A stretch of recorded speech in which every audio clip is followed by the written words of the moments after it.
You know, we've had all these serious things, but Baba said that God had a sense of humor.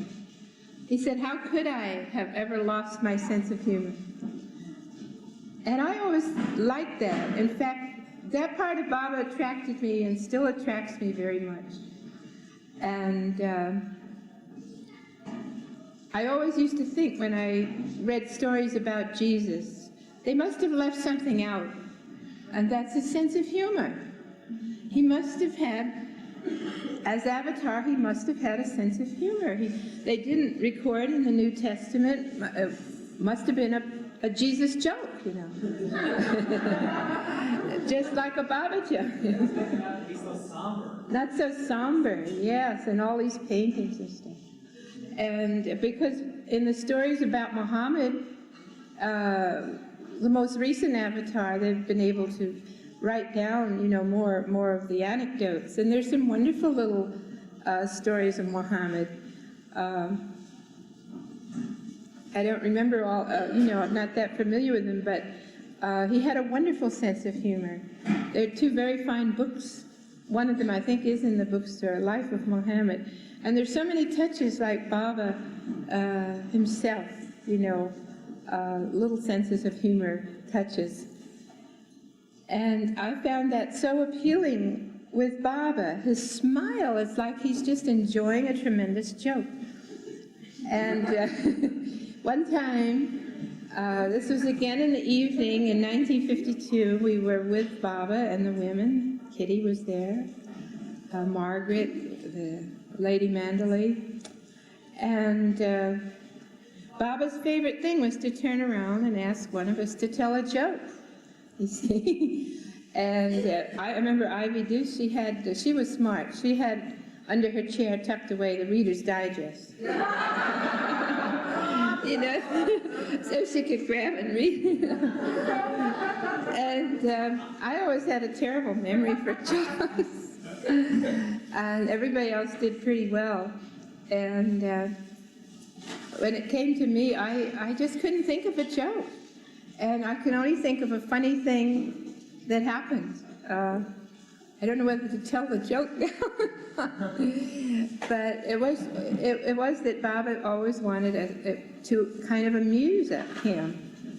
And his favorite people at times seemed to be people that had a good way of telling a joke, like Harry Kenmore and Harry Florsheim. They were very good at these quick jokes. And one time, Harry Florsheim told a joke. I'm no good at telling the jokes, you see. I always forget the point, so I won't. But it was a little off color. It was a little off color, you see. And I saw two or three people over there making faces. Oh, you know, you don't tell a joke like that, Baba, you know. And Baba says, Harry, tell a joke again. Those people over there didn't hear it.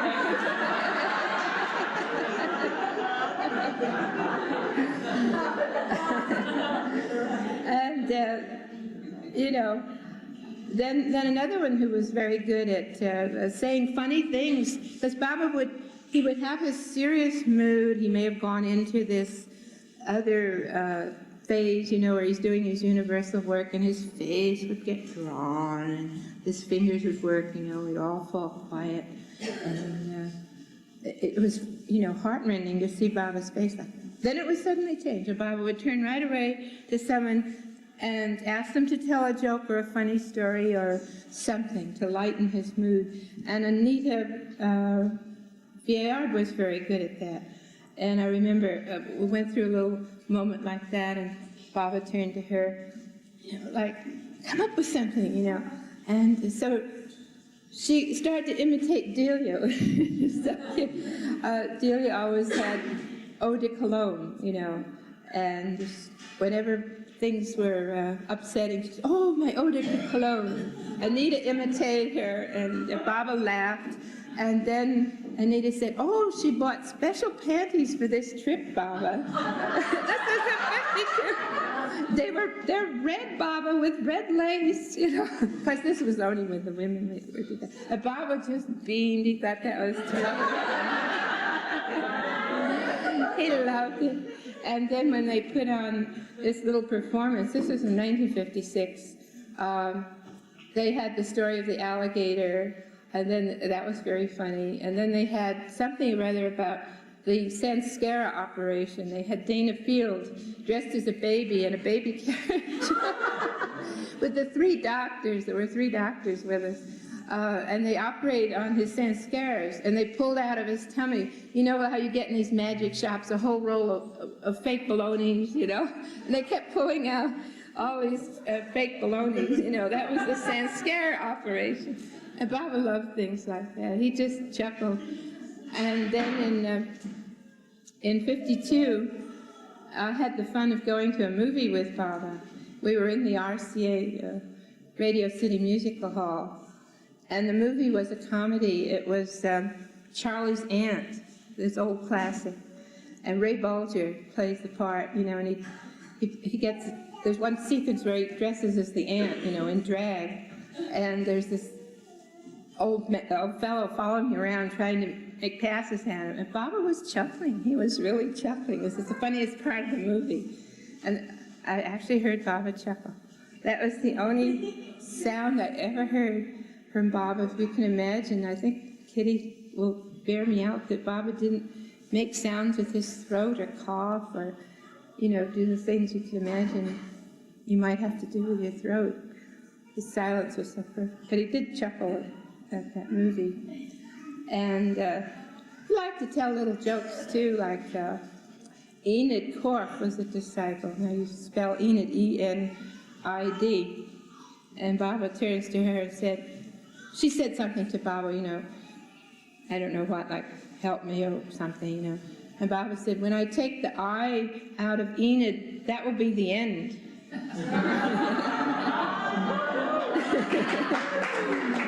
You know, Baba's wit is so great. And then there's something else about Adi saying to Baba at one time, well, you know, Baba was probably giving a discourse on, you know, how we have to choose the good action rather than the bad action, because we have so much bad sanskaras, you know, you have to balance them out with good. So Adi said, well, why don't you just take the O out of the good and then it's God, you know? And so Baba said, well, it wasn't quite that easy. But anyway, when Baba was asking us all to tell jokes and we'd all tried our best, then he said, the whole universe is a joke. Sometimes a very sad joke, but it's a joke. You know? And I always think of that, you know. Baba said it's all a joke. And I personally have found the example of Baba enjoying the little amusing things. You can see that in the movies, like his little joke when he threw prasad, you know. He would look at you very seriously and throw prasad at you, but meanwhile he was throwing it over at you, you know, and see if you could catch it, you know, like a fake, a magic throw, you know, and enjoy these little moments. That humor is one way. He shows you that humor is one way to take things, to help you through life, you know. And I enjoy people who have a little sense of humor. The hardest people for me to get along with are people with no sense of humor. I mean, you know, it's like, that's the way we can stand a lot of things. Stand each other, stand difficult situations.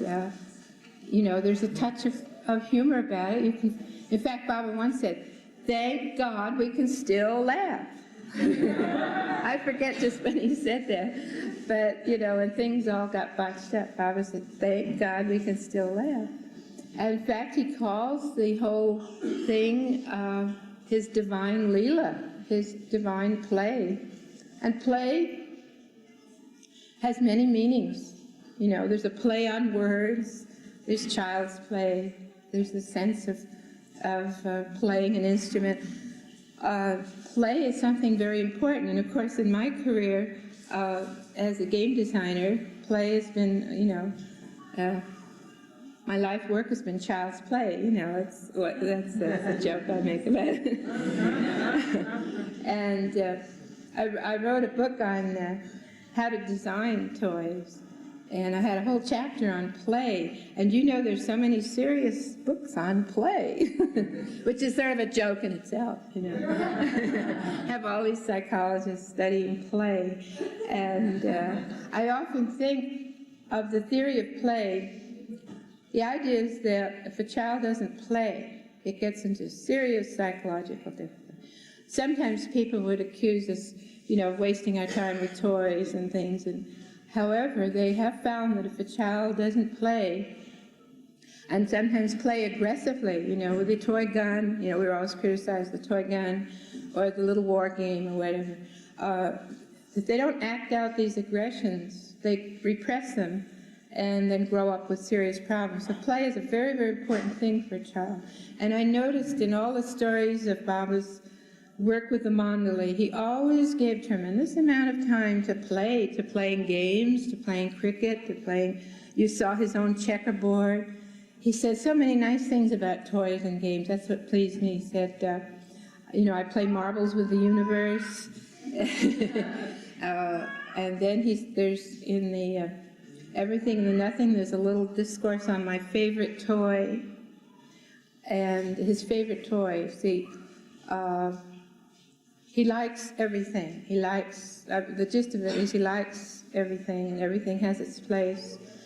But he may, just like a child, have a favorite toy. And there's no reason, you know, for that favorite toy. It's just his thing. He has a favorite toy, and therefore nobody should criticize him if he has a favorite toy, which means like a favorite plaything or a person. You feel that Bob is talking about some special people that are his favorites. Just like a child has favorites, God has favorites. And I like that little talk on toys, you know. We are Baba's toys, just face it, you know, he's playing with the universe. And like a child, children have a natural sense of humor. I think the worst thing you can do to a child is repress that sense of play. And in education, you know, if you don't let children free to play, that's probably why they get terribly bored with education. You know? And, you know, I feel real strong about that. But I saw Baba using the sense of play and the sense of humor as his working, his way of working. And to me, that was a very important part of Baba. His sense of fun. And like he's a great actor, of course, the greatest actor, and he loved to imitate people. And in fact, he seemed to have, instead of a name for you, he might imitate a little gesture of yours. You know, that was your name. And we had, for example, there's a Sufi, Fred Frey, and he has the eye thing like that. So instead of calling for Fred Frey, go. And then John Bass, he had a little speech difficulty, you know. So Bob would go like that, and everybody run for John Bass.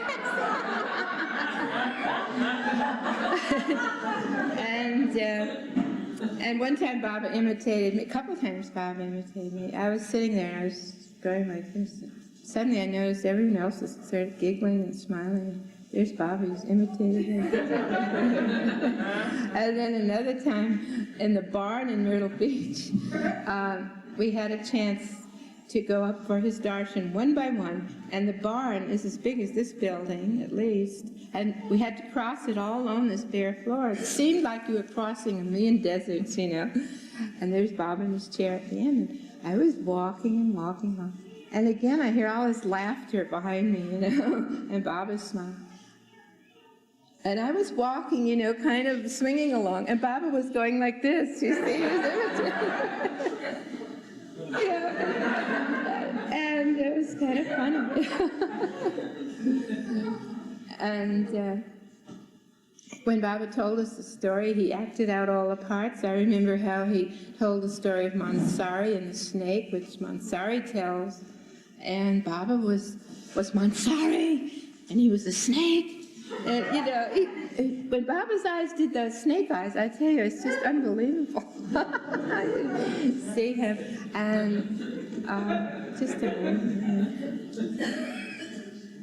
So, I love that part of Baba. And I'm sure the Avatar, every time he comes, has a great, great sense of humor. And what else can I talk about? Anybody got any favorite some things they want me to talk about? I think one of the funniest things Jesus ever did was when he took 1,000 demons out of that man and forced them into that. Oh, into the pigs. Yeah. Tossed them all into the river. Sort of like Ulysses and Circe. Yeah, fourth plate comedy. Yeah. Right, yeah. You know, I think I heard Baba say that he had more humor than Jesus had. Oh, that's a cute one in itself. He had some passage that was a bit more pronounced when he said how Krishna is so musical, you know, always with Krishna With the flute, yes. And I knew we brought up this question of humor. And then I said Jesus is not humorous. But each of them had what was most necessary. What their role is at that time, you know. Now we're doing Elizabeth, Mommy Trask and Elizabeth, those are two that never failed in their humor. Oh, that's wonderful, yeah. Everybody else is too serious. Joke stealing, I remember a story about dividing a joke with them, and somebody stealing something. But I do know that Norvina sent from New York to have a book on jokes. Oh, She came back first when we sat in that room in Nana's Edge, you know, every evening we used to sit there with Baba and he'd be on the couch. And out came this book. Norvina was always prepared every night. oh, see, that was smart. Yeah. But Margie was the best. Margie is. Oh, Mani must be there. She was good. She had Baba's humor, absolutely. She has that twinkle in the Not a eye. little more serious, I think, later years, but early years. And Baba liked humorous skits, didn't he? He really liked. I had great difficulty because I was saying way down in Myrtle Beach, well, if we're going to have a play, it can't be a skit. Maybe that's not quite proper on the occasion. I never knew Baba wanted to hear this. Because he always wanted plays because he'd come back from his past work, and therefore he wanted To relax. to Yeah. his work. So he always wanted something funny. But they're in all different. Yes, I He always wants to What? laugh. So that you hear everything. Oh, The wrong one. oh, I No.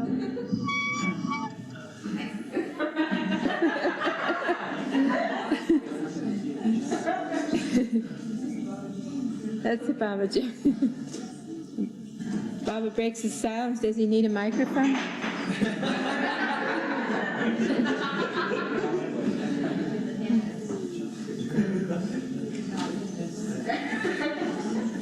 I think Baba had one of the nicest jokes in my next issue of The Awakener. I researched Baba's stays in Hollywood and his work with the film. And I got real amused by some. We found in the newspaper archives the original interviews with Baba with the press in 1932 and 1935. And Baba's promising to, in an interview, he said he's going to come back to Hollywood and break his silence in the Hollywood Bowl, introduced over the radio by Mary Pickford. I just love that. And then I could just imagine. And then later on in Nozick, someone asked Baba about that. And he said, just imagine you believing that. It must have been really. In the earlier year, I think it was 1972, 33, Mother came to me one day and said, I'll be breaking my silence tomorrow or next day. Now what called you to death there is the London that I was at? The having a call was either Queen's Hall or the other hall. And I said, the other four sons. All right, now you go and find out if it's going to be free. On this day this week, the hall will be free. So So then I asked, and I found it was cheaper and it's really I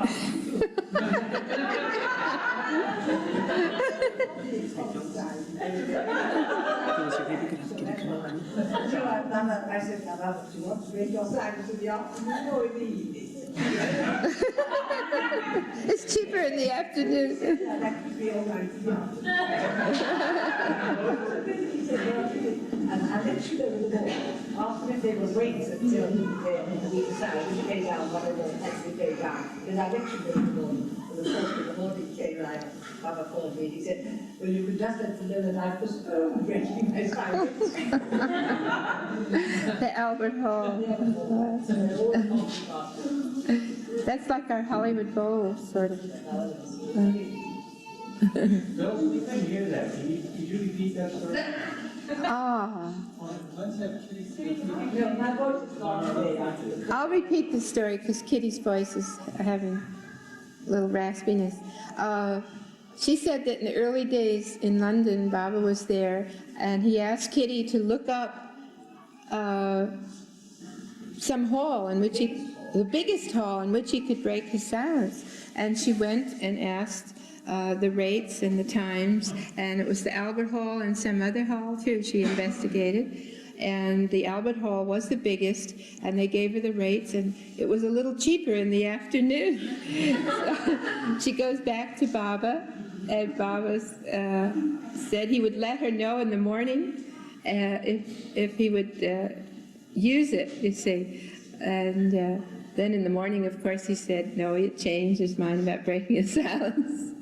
But it's sort of interesting. He said he postponed it. Oh, postponed it. Oh, postponed it. They must have the correct word. Yeah. Yeah. At one time, my experience with Joe Pine was really a Baba humor story. Maybe some of you remember Joe Pine's program here in Los Angeles. He had this program where he'd interview people, and his specialty was hacking at them and making them feel uncomfortable, and he'd have two people of opposing opinions on, so they'd get fighting and everything. And anyway, I get a call one day. It's from the producer of the Joe Pine show, and he says, I want to speak to Mayor Baba. And I said, well, I'm sorry, he's not here, he's in India. Can't speak to him. And, well, would he come and break his silence? I said, he's silent. And then he said, oh, would he come and break his silence on our show? That's what made me think. And I said, well, no, I don't think so. And then they invited me on this show, and that was really I only did it with Baba's grace to be on this terrible show. And actually, I was taping the show. They taped one in front of me. This woman had gone to Russia, just a housewife had gone to Russia, come back and written a book that the Russians were kind of nice people, So he had her on the show with a John Bircher, the head of the John Birch Society, and some other awful guy. And they were just making her hysterical. Oh, you're a red because you went to Russia. You said people were nice there, And she was getting hysterical, and he loved that, And I was watching that, and I said, I'm not going to do that. I don't care what they say. I'm not going to. I saw what his game was, you see. So at first, I had promised them, he said, I had a little interview with him before, he said, would you come on my show and state that you have met God in human form? I said, yes, of course. And so that was how he introduced me. This is the lady who believes that she met God in human form. So that was okay. But then he started needling me, and got into reincarnation and everything. And then this is what he did, which was really maddening. He held up, I had the awakener there, and right suddenly he held up this picture of Baba and said, does this look like the face of God? You know, and I was thinking, oh, my bad printing on the cover. This is the picture that's going out, you know, millions of people. And I was getting real mad inside. And I said, no, I won't be like that lady. I won't. And the strange thing was that right after that, Joe Pine got very sick and he had to fill in his program, so he was running my show. It was a half hour on Meher Baba, over and over and over again. It was run 8 times in Los Angeles.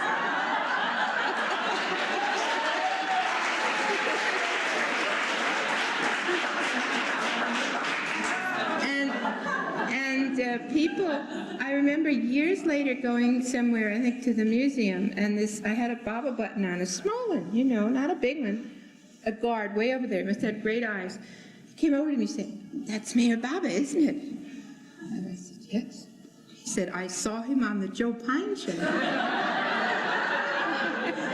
So that face for 1 minute that he held up, you see, he didn't really know. He was trying to make fun of Baba.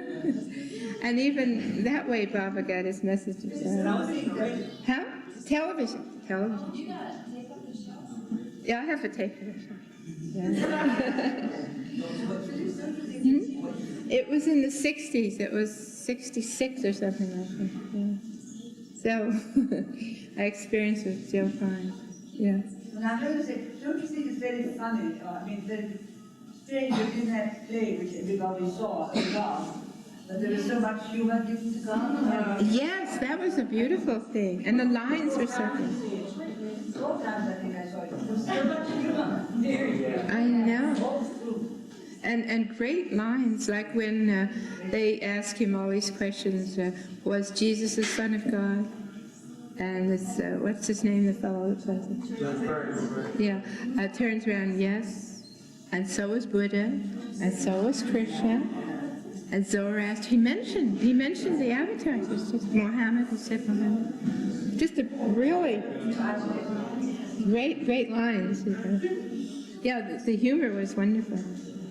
And I sometimes think of the film, you know, we all have these rather solemn ideas of Baba's movie, you know, that will move the world, a Baba movie. But it might be just a real fantastic comedy. The movie that you're talking about, they had like, John Denver was describing what he saw, and they drew a picture of, you know, George Burns with his fishing cap on. Oh, yeah. Showed everybody this picture. This is what God is. Oh, yeah, that was so great. I was just... Everyone was just cracking up. I know. It was really, that doesn't look like God.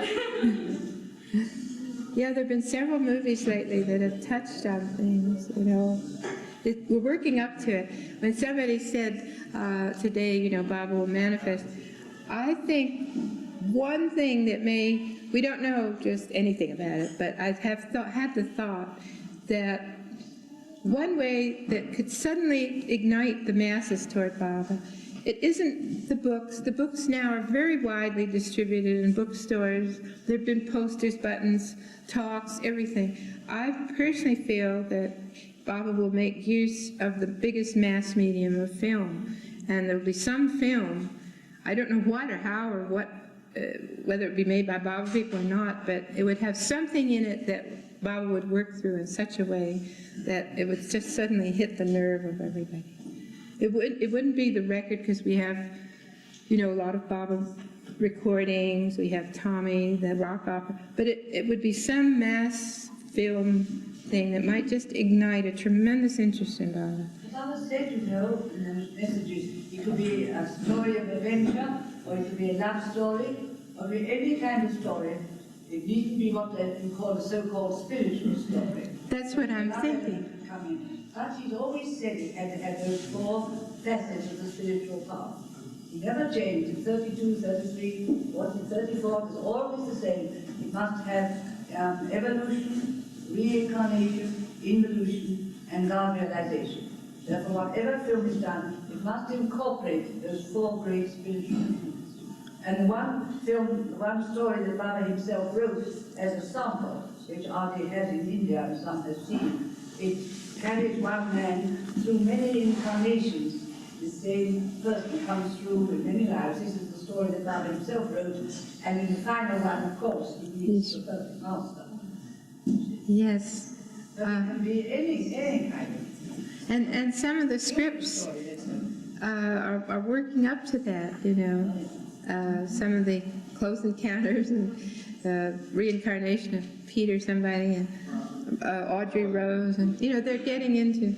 I only feel that now Hollywood is interested only in the negative side of some of these spiritual facts of reincarnation, astral world, and all that kind of thing. That someday they'll, you know, it'll slowly turn, or else some genius will come along, you know, and make this ultimate breakthrough in the film, and then we can have real Baba films, you know, more of them. And there's someone in the audience now that's working on a Baba film. Liam, where are you? Liam is working on a major Hollywood epic called The Prem Ashram.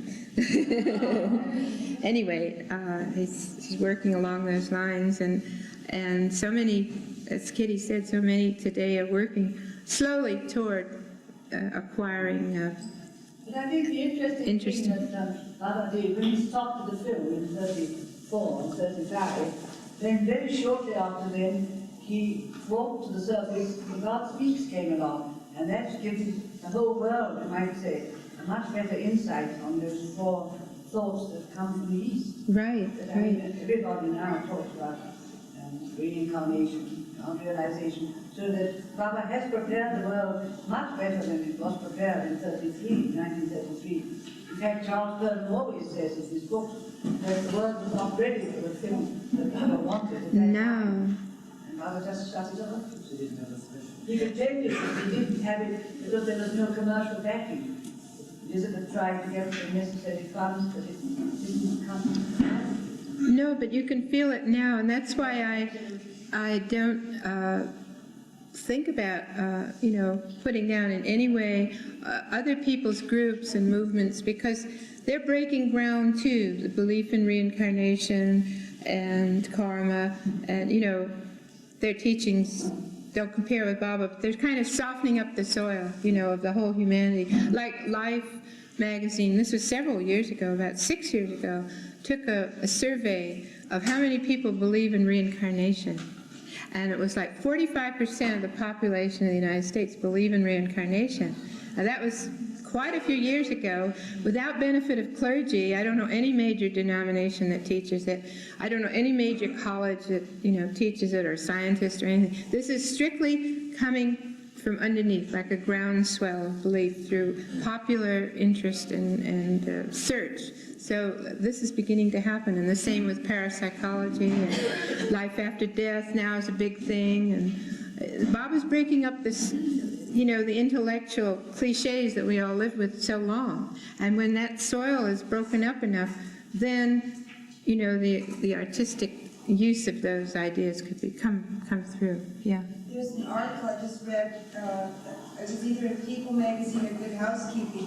There's this man in America that's doing this research all around the world, and he's interviewing children whose parents say that the children say they remember past lives while they're still so young that he can go and investigate all the names of the people in the villages and everything. I read about that fellow. Yeah, and it's kind of neat because a lot of people, you know, that I know that laugh at the idea of Baba and respond to that. It's the same way that people now talk about their experiences of, you know, death and dying and things that they would have never spoken about before. It's like the intellectual climate has changed. Like when I first came to Baba, to even say you were interested in God, or even say you had any kind of a psychic experience or anything, you were branded, you know, either a psychotic, or like one woman said at my talk, I said something about, you know, seeing things. Oh, but you know, every schizophrenic, before they have an attack, they see lights and colors. That's the kind of thing. Or the Freudians, you know, you don't have a good sex life, you know, whatever. It's something's wrong with you. You have experiences. But the whole world has changed now. They want people. They want to study it. And this is part of Baba's work, too. We, as Baba lovers, concentrate so much on the spiritual side. We don't see what's happening out there in the intellectual world. And it's just amazing. I got a request. I get requests from universities for information about Baba, about the movies, about so on. I got a whole catalog this big from the University of Washington on information, only audio-visual, that is movies and videotapes, material on Eastern thought. And there's this giant library of audiovisual material on the philosophy and teachings of the East, that is Buddhism, Hinduism, Oriental mysticism, MeherBaba, and so on. They circulate this so that anybody can rent a film on any of these subjects, or rent videotapes or slides. Just a tremendous amount of information. Now that is really a breakthrough in a college, that they would work on that. That book, Inner Paths. The magazine Inner Paths, now, I'm sure many of you have seen that. One of the major breakthroughs in the journalistic world, the editor is very friendly, met Audie in New York, and got his permission to print one of Baba's discourses every month, the first article in the book, and beautiful photographs from Hermes, and it's just amazing, you know, his friendliness to it. Yeah. They taught God Speaks at some class at UCLA because it was in the no longer used textbooks then on sale. Really? I bought 6 copies of it. Oh, really? Well, they do. They do. They used it Uh-huh. for class. Here, I had a funny, I've got to quit, I see the clock, but one little funny experience happened to me. When I was unemployed, I had to go theoretically every day and look for a job in toy business. Well, there are about 3 toy companies in Los Angeles, so I had to kind of fake it a little. So I applied for a job at a place where you write theses. You help do the they call it research, but actually you sit down and write the theses for people who can't do it, you know. And these college students come and buy the thesis. And of course, when I found out it wasn't strictly legal, I refused. But they had a giant catalog of theses that you could buy that had already been written. And they're cataloged, you know. And I looked just for fun into religion and philosophy. And there you could buy a paper on the philosophy of MeherBaba, $30. I didn't have $30, I didn't buy it. Thank you very much. Enjoy.